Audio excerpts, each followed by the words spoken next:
Samsung A34 5G update ಆದಮೇಲೆ touch work ಆಗ್ತಾಯಿಲ್ಲ. ನೋಡೋ ಇದನ್ನ ಹೇಗೆ ಸಾಲ್ವ್ ಮಾಡೋದಂತ. ಹೊಸ ಸಾಫ್ಟ್ವೇರ್ ಅಪ್ಡೇಟ್ ಆದಮೇಲೆ ಟಚ್ ವರ್ಕ್ ಪ್ರಾಬ್ಲಮ್ ಬಂದಿದೆ. ಇದನ್ನೀಗ ಸಾಫ್ಟ್ವೇರು ಡೌನ್ಗ್ರೇಡ್ ಮಾಡಬೇಕು. ನೋಡು ಸ್ಯಾಮ್ ಟೂಲಲ್ಲಿ ಹಳೆ ವರ್ಷನ್ನ ಡೌನ್ಲೋಡ್ ಮಾಡ್ತಾಯಿದ್ದೀನಿ. ತುಂಬ ಟೈಮ್ ತೊಗೊಳುತ್ತೆ ಇದು. ಆಮೇಲೆ ಡೌನ್ಲೋಡಿಂಗ್ ಮೋಡಿಗೆ ಹಾಕೋಬೇಕು. ಇದನ್ನು ಡೌನ್ಲೋಡ್ ಮೋಡಿಗೆ ತಗೊಂಡು ಓಡಿಯನ್ ಟೂಲಲ್ಲಿ ಫ್ಲ್ಯಾಶ್ ಮಾಡಬೇಕು. ಫೈಲ್ಸ್ ಎಲ್ಲ ಮೂವ್ ಮಾಡಿ.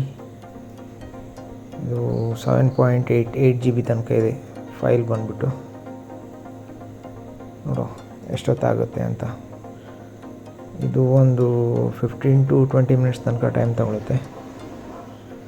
ಸಾಫ್ಟ್ವೇರ್ ಇನ್ಸ್ಟಾಲ್ ಆಗೋಕ್ಕೇ 20 ಮಿನಿಟ್ಸ್ ಟೈಮ್ ತೊಗೊಂಡಿತ್ತು.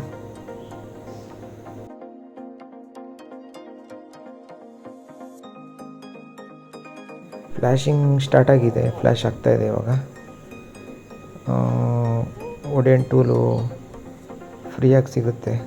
ಗೂಗಲಲ್ಲಿ ಹೋಗಿ ಡೌನ್ಲೋಡ್ ಮಾಡ್ಕೋಬೋದು.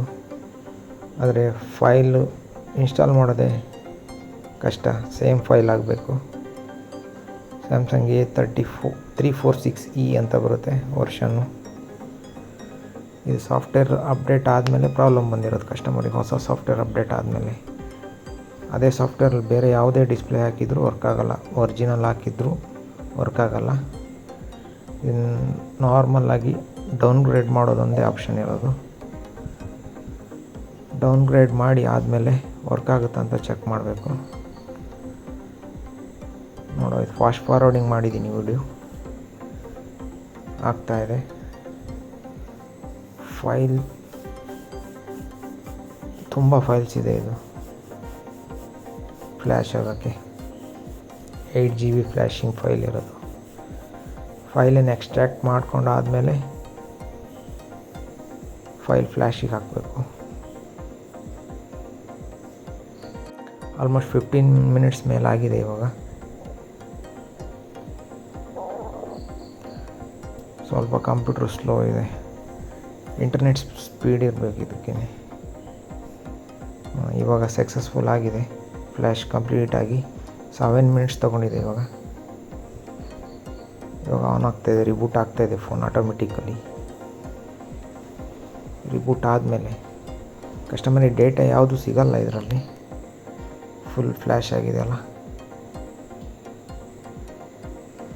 ಕಸ್ಟಮರ್ ಡೇಟಾ ಎಲ್ಲ ಹೋಗುತ್ತೆ.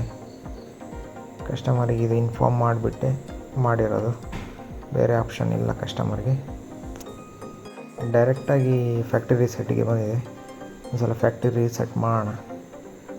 ಫ್ಯಾಕ್ಟ್ರಿ ರೀಸೆಟ್ ಮಾಡಿ ಆದಮೇಲೆ ಓಪನ್ ಮಾಡಬೇಕು.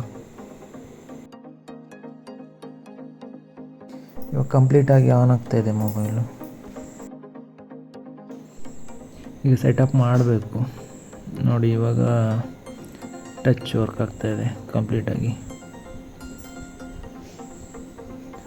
ಟಚ್ ವರ್ಕಿಂಗ್ ಪ್ರಾಪರ್ ಇದೆ. ನೋಡು ಮ್ಯಾನುವಲ್ ಆಗಿ ಸೆಟಪ್ ಮಾಡ್ತಾಯಿದ್ದೀನಿ.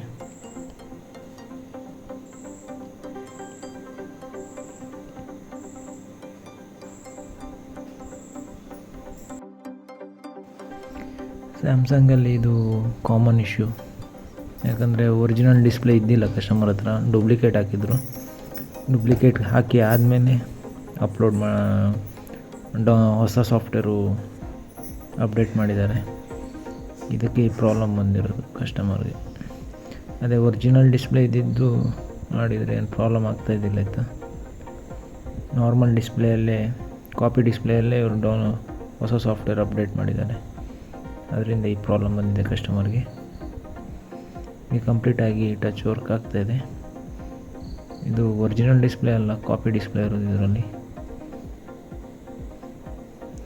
ಕಂಪ್ಲೀಟೆಡಾಗಿ ಸಕ್ಸಸ್ಫುಲ್ಲಾಗಿ ವರ್ಕ್ ಆಗ್ತಾಯಿದೆ. ಸ್ಯಾಮ್ಸಂಗಲ್ಲಿ ಕಾಮನ್ ಇಶ್ಯೂ ಇದು. A54 ಮತ್ತು A34